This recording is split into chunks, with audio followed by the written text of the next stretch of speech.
The nitrogen cycle is the flow of nitrogen through living and non-living organisms. There are 5 main steps of the nitrogen cycle. First, there is nitrogen fixation. This is when atmospheric nitrogen is captured by microorganisms and converted into ammonia. The second step is nitrification. This is the process by which prokaryotes or plants consume the ammonia and make it into organic molecules. The third step is assimilation. The nitrogen-containing molecules are passed to animals when the plants are eaten. They may be incorporated into the animal's body or broken down and excreted as waste such as urea found in urine. The fourth step is ammonification. This is when nitrogenous compounds from dead organisms or waste are converted into ammonia by bacteria, and the ammonia is then converted into nitrites and nitrates. The fifth and final step is denitrification. This is when nitrates are made into nitrogen gas by denitrifying prokaryotes. The nitrogen cycle affects biological systems because nitrogen is an essential component of living things because it's found in all proteins and DNA. Changes in nitrogen levels also affects the carbon cycle, which changes the rate of carbon dioxide production. Thus, ecosystems are susceptible to damage. Additionally, the increase in nitrogen availability results in the decrease of biological diversity within ecosystems. The most fundamental human-caused change to the global nitrogen cycle is doubling the transfer of nitrogen from the atmosphere into biologically available nitrogen on land. There are many sources of changes, such as fertilizer. Farmers can add nitrogen-rich fertilizer to produce better crops, but too much can hurt plants and animals and pollute our aquatic systems. Another is burning fossil fuels that transfers fixed nitrogen from long-term reservoirs into the atmosphere. After combustion, there's a small amount of available atmospheric nitrogen gas. Another is nitrogen-fixing crops. These are crops contain clover, soybeans, alfalfa, and peanuts. These plants take nitrogen from the air and stores it into their roots. This nitrogen can then be released or used for crops to come.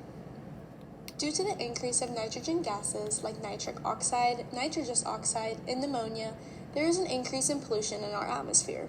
Individuals like us are unintentionally contributing to the pollution. For example, fertilizer used on crops contain nitrogen gases that introduce an overwhelming amount of these gases into the contents of our soil. This unintentional yet detrimental action ultimately leads to the negative effects on the atmosphere. Nitrogen deposition is the unintentional action of placing reactive nitrogen from the atmosphere into the biosphere, or the surface of the earth. Nitrogen deposition causes change within an ecosystem because nitrogen-loving species are thriving due to the deposition, but in other cases, species are suffering. Nitrogen deposition affects the biodiversity on a negative level. These are causing species to adapt to becoming more like other species. For example, heathlands thrive in dry, sandy-like environments, but due to deposition, these soils are becoming more nitrogen-dense, which affects the level of diversity because species that need nitrogen-poor soil won't be able to thrive any longer. Nitrogen saturation is used to describe the changes in the nitrogen cycle in forests and ecosystems. This plays a huge role in the ecosystem's functions because nitrogen deposition has caused a sharp increase in nitrate concentration in lakes and streams. There has been a decline in mortality in evergreen forests, especially in Europe. Decline in nitrogen causes low nutrient cations and a rise in soil and water acidity. Excess amounts of nitrogen can lead to lower net photosynthesis, a rise in tree mortality, a decrease forest growth, and lower photosynthetic nitrogen use efficiency.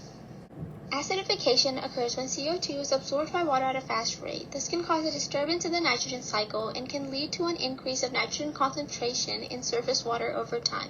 This situation can also happen with groundwater in many agricultural regions. Nitric acid is playing a huge role in lake acidification.